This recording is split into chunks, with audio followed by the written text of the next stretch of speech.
Boy, that's a hell of a way to put it, because it's like, well, you get the benefit of the doubt because you win the championship. It would be, I do think it would be really insulting if Indiana were to win the NBA Finals. You're like, but the Cavs have the brightest future, or the Knicks, or whoever have the brightest future, the Celtics. I think that would be something else to say when you have a pretty young basketball team there, and I don't know how many changes they have to make over there in Indiana. It's a fun discussion, and it's one that the Cavs have been kind of winning for 3 years. I remember it was like 2.5 years ago. One of these sites put up who had the brightest future in the NBA, and the Cavs were number one. And fast forward 2.5 years, we haven't gotten past the second round of the playoffs, and we've maxed out our roster in terms of financials and assets. We've got like nothing left right now. We'd have to like actually move players that are a part of the core to change the roster up dramatically.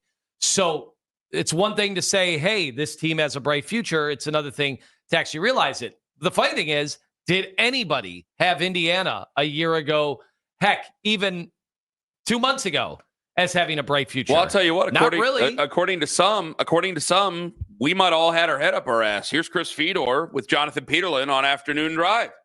There's no way the Cavs beat them if healthy. Oh, I don't think so either. So I just don't know that enough people gave Indiana the respect that it earned going since January. They've been one of the best teams in the entire NBA. This isn't new. I felt like it was a competitive series going in, but I thought the Cavs were going to win because I thought they were the more talented team. I thought they had the best player. But after seeing that series play out and seeing some of the matchup problems that Indy created for the Cavs and seeing some of the lack of readiness from the Cavs' most important players compared to Indy's most important players, I don't know how you could watch that series and say injuries would have made the difference between winning that series and losing it. If you want to say making it more competitive, sure. But beating Indy 4 times in 7 tries? No. So I haven't budged. And I've said, man, if they were healthy, when it comes to the talent, I think that the Cavs would blow Indiana away, and here is Indiana in the NBA Finals. And those two are saying, no, they wouldn't have won. There's no way, quote, they would have won had the Cavs been healthy if both teams were at full strength. Do you have that revisionist history on that? Because I tell you what, if that's the case, and I know what Chris has said on the station here over the last week about how he has to go, Darius Garland has to go. Well, that's gonna drive some of that. Because if you are of the belief that it is not tenable anymore and Darius has to go, then yeah, you're going to say that. There's no way you're beating Indiana, even if you were at full strength. I still don't believe that. I find it hard to believe that. I think that there is a lack of readiness, but I think it's hard to believe that Evan Mobley with some more miles on him isn't going to be far better than what Indiana has to offer. I find it hard to believe that if Evan Mobley can be that dominant, that Darius Garland wouldn't be freed up. I have reservations about Jared Allen. I know that TJ McConnell is a bigger name as we are going through these finals because of what he's done. He's a pest. He also is a pretty decent enough shooter, but he's a pest that gets it done on the defensive end. And I know you're championing the bit over here. Maybe there's some changes that you have to make to some of the ancillary pieces if you can. But I still feel that this is a team that's better talent-wise, and that's why I think that loss hurts so much and why people are so angry still a month later after losing that series. So there's reason for optimism, right? They're in the Eastern Conference, and you just heard basically the two main guys that talk basketball, Zach Lowe, Bill Simmons, they're saying, oh, Cavs have the brightest future of anybody in the East. And then they add the caveat, like, well, it may not be this exact team. It might be part of this team, and then whoever they trade for. You have outsiders, but they're insiders. NBA. I mean, Zach Lowe's as connected as anybody, but you have NBA insiders who are not based in the city, who are saying the Cavaliers have the brightest future in the Eastern Conference, and they didn't even make it to the Eastern Conference Finals. And you have people in the bubble who are saying, no chance. Like, that's why I've been fighting this. Are we just mad? Are we just taking it personally? As fans, are we just mad at the Cavs because they were a tremendous disappointment? And yeah, you should have been mad at them a month ago. But now's the time we got to start to settle down and figure out what we're going to do here. I can't be making these decisions based that I'm mad about Darius Garland, based that I'm mad about the Cavaliers losing. Again, when we talk trades, I cannot stress this enough. It's not punitive. I'm not trying to punish these guys because I'm mad at them by trading guys away, Anthony. Well, the other part of it is, like, when it comes to Darius, so there's a long line of guys that, have been doubted until they win their first championship, whether it's the best player or second best player. They're always those guys in sports that, you say, well, they can't do it. I can tell they can't do it. Look at these numbers. Look at these experiences. They can't do it. And then they break through. So everybody has to win. When they win their first title, it is a breakthrough. So it is hard. On one hand, I'm sitting here watching Darius and telling you all the reasons that I'm nervous that a very talented player might not be the guy to hang on to. But who knows what the Cavs are thinking? The Cavs might be thinking, just we were unlucky, we've had injuries, but it's hard because there have been a lot of losing teams that when the season is over, they lament injuries and they lament bad luck, and then those teams go away and they never win. Which way? And they weren't aggressive and they didn't make a move. I think that you just hit it right there. I think Kobe Altman has to figure that out. Which way do you go about it to start? Do you go about it that there may need to be changes because these guys aren't tough enough? Or do you start with, hey, it's bad luck? Because I think if you go in with talent first, you're still in a position where you're trying to deny something that may very well be the truth. If you go to the absolute worst situation first, I think it is better to work your way back to get to reality going, hey, we might be stuck, so we might need to make some changes here on the margin or a change there on the margin. But when you mess with some of the bigger names that we have, the 4 biggest names that we have, it might not be an easy thing to do to move on from some of these guys. It might be better to do that. I'm just still surprised that a month later, there is still this zest against Darius Garland, even against Jared Allen. This anger, this frustration, and wanting to move on from these guys. And I think simply because of it. And I want to know, what does it look like? We're talking about the Eastern Conference as it stands today. What does any of this look like after what could be a frenzy in terms of movement, if there is the movement and all the trades that could go down right in the lead up to the draft? I don't think that we've ever seen basketball. We've had football shows and football years on this show that have been polarizing. Ideals about the Browns on how to bring them up the best, how to win, how to push away some of the distractions and things like that is best. You and I have had knockdown, drag-out arguments where people have been so divided on what the Browns should do in our past. I don't know if I've ever been through a period of time, and it's only been a month, where I have seen such a fan base divided between you and me on what the Cavs should do. And I'm going at you. By the way, I used to win. We talked about the Browns back in the day, and even still today, as we saw yesterday on the show, it can get very nasty, very mean-spirited between you and me. I think I've been respectful with you, and I think you have been with me, because I am still over here, arms crossed, standing straight, saying, no, I am not making these silly trades. I am not making these moves. Yes, I call them silly. Darius Garland is a 2-time All-Star, and you and everybody else who agrees with you, including Chris, are wrong. But you say you have a way to get away with trading Darius Garland here. And by the way, you haven't been mean-spirited to me. You're just trying to bring me across the aisle with you. Because I'm like, hey, man, I'm not making any. And that even includes Jared Allen. It's gotten to the point where I'm like, why aren't we talking about Jared Allen? Well, you're not going to get as much a return out of Jared Allen as maybe you would Darius Garland. But the returns I'm hearing just aren't worth it. So as respectfully as I can, please go ahead and try to change my mind one more again here at the end of this week. So I think the prevailing wisdom has been, man, if Darius leaves, what are you going to do to replace the shooting? And to that, I can't tell you anybody who's going to replace, especially the first 3 months of the season. Darius was 50, 40, 90. He was one of the best shooting guards in the league. He was one of the most clutch guys in the league before this Halliburton run in the playoffs. Darius was unfazed, and he looked like he had gotten over all the small, nicks, the bruises, the little things that hold him back, the year from hell that he had a year ago. And then he put on a show this year, and he was a deserved All-Star, and he was on his way for All-NBA.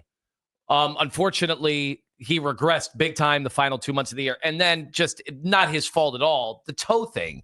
And we're forever going to be wondering, what would have happened this year and what would have happened with Darius. But sometimes you have to look at your situation and see that, he's a highly paid, big-time max player who has performed well under that in the postseason. So you're not going to replace his ball handling and his shooting perfectly. But the roadmap for this team to get better, I have said, and it is my belief, that they need to get longer. They need to get more athletic. They need to be tenacious come playoff time. I don't know that Darius is ever going to fit that mold. I truly do have reservations. And then just furthermore, watching the finals and seeing Alex Caruso, TJ McConnell, and then you realize, oh, it's not just about shooting. It is about doing all these little things and making every possession count and being able to lean on some of that defensive aptitude that you're never going to get. One thing I know, we're never going to get a plus performer defensively from Darius, but the shooting, we are so focused on shooting. Why? Because it's the NBA now. The league is totally different. You need to have spacing on the floor, and you need to have guys that can shoot it. Well, Darius can shoot it. Why would I want to try to replace that? I think part of it is because the league has evolved so much over the last few years that, and way beyond what we had seen 10 years ago from Golden State when they had kind of set the bar and ushered in a new era of shooting in the NBA. I do think more guys can shoot in the league than ever before. Guys you've never heard of, guys that don't necessarily shoot it well in the regular season, can have a good run in the postseason. And for example, I mean, who would have thought? Like, the Pacers were a really good shooting team throughout the regular season, but Andrew Nembhard was a 29% shooter in the regular season. In the playoffs, he's like 50%. And so these vagaries in shooting, I think, do kind of highlight that maybe you can sacrifice the shooting of Darius Garland and piecemeal it together come postseason by just having, I already think we've got pretty good shooting on our team. Unfortunately, the highs and the lows of that, what happened to Ty Jerome come playoff time? Well, his shooting dropped off a cliff. It just goes to show you that these things ebb and flow, but the one consistent come playoff time is, can you defend every possession? Can you make good decisions every possession? Can you play confidently? Guys like Mathurin, I mean, you see what he was basically benched at times in the Cavs series after the flagrant foul, and then in the Knicks series, came back with a vengeance. What did he have, 28 points in the last game? I think this league has shown that you can make up. You can make up for the lack of shooting on a game-to-game, series-to-series basis. What you cannot make up for is a lack of defense. And you cannot make up for a lack of athleticism. You cannot make up for a lack of length. And this is a situation where you have to give up something to get something. And I am willing to sacrifice some of Darius's gifts to bring in and remold this lineup. I have an answer to that, but I want to get to the phones here first. 216-474-0092. Jeffrey in Cleveland, you're first up on the Fan. Yeah, first I want to say that trade for LeVert and what's his name? Niang, that was a bad trade because this guy hasn't. We got from Detroit. This guy hasn't done anything. He couldn't carry LeVert house shoes, man. LeVert used to fly on the brakes, always at the ball. This guy just standing in the 3-point lane and miss shots. Okay, that's number one. Number two. Wait, are you talking about DeAndre Hunter? Yeah. You were really disappointed in DeAndre Hunter? Absolutely. For Karis LeVert, did you see what Karis LeVert do when he was here? He did everything. I think also Karis LeVert, when he was asked to do a lot of things. Karis LeVert is the type of player that I think I'm arguing against when it comes to Anthony. Listen, I mean, you're talking about our seventh guy, eighth guy, like he was the difference in whether or not they'd win in the playoffs. That's the real problem, Jeffrey, is the guy that they just traded for? That's one of them. Okay. The second problem is you got to admit that our guys, even Evan Mobley, he hasn't developed a signature shot yet, but he has improved. Most of the guys on the team has improved, but we got the same coaching problem that we had with Bickerstaff. This coach can't turn the corner, and I don't think he's going to turn the corner at no time in Cleveland. Thank you. All right, Jeffrey, thank you very much for the call. It is summer, and that sounds like a summer call to me. 216-474-0092. So my answer to you is this. You have given me two guys who are examples here, not of the usual names that we always talk about. You've given me two names here that are examples of up and down guys. Andrew Nembhard, who goes from 29% to 50% from the regular season to the playoffs. Benedict Mathurin, who has been a guy who's gone from hot to cold during the postseason here. But you're talking about also the pressure that comes in the postseason. I understand what you're saying here, and I'm being respectful as possible. Usually I try to talk down to you because it's more fun. Well, we're all just debating how And to it's make your the birthday. Cavs better. And it's your birthday. I look at the pressure that these guys are going to have. Whoever you trade, if you were to actually move on from Darius Garland, you're going to get probably more guys, but I don't think you're going to get a guy who's as talented as he is. So there's going to be a lot of pressure on that guy. There's already a bunch of pressure on Darius Garland. Darius Garland has the most pressure, but of all these guys, I believe he has the higher ceiling. That's why I stick here. The guys that you're giving me, I could get them, and I could never see a guy like an Andrew Nembhard ever do it again. I could see a guy like Benedict Mathurin becoming a piece of trivia that you do in a bar on a Thursday night after a Darius Garland trade. See, that's my issue. It's not me. The conversations about how disappointing this Cavs team has been and how we want to move on from these guys. I didn't make them an all-star. We didn't stuff the ballot boxes like it was Major League Baseball and made Darius Garland an all-star. Darius Garland is an all-star in his own right.